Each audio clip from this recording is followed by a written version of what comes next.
So guys, oh, $30 lang bili ko. Not bad, di ba? Dalawa. Ang bibigat to.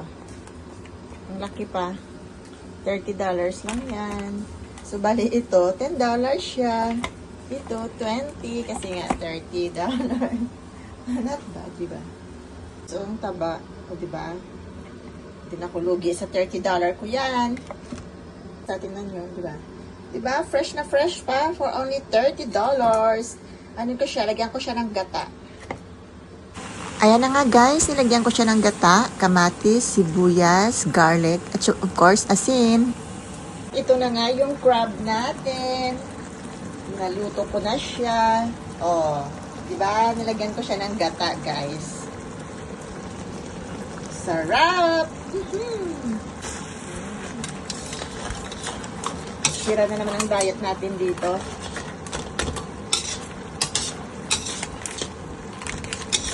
O, diba? Sa sauce pa lang ito, busog ka na. Ulam na yung sauce.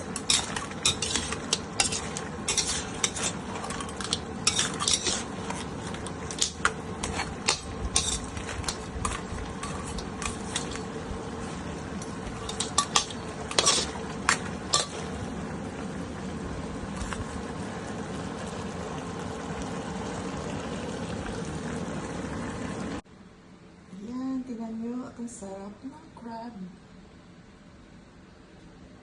Yummy! Yummy crab!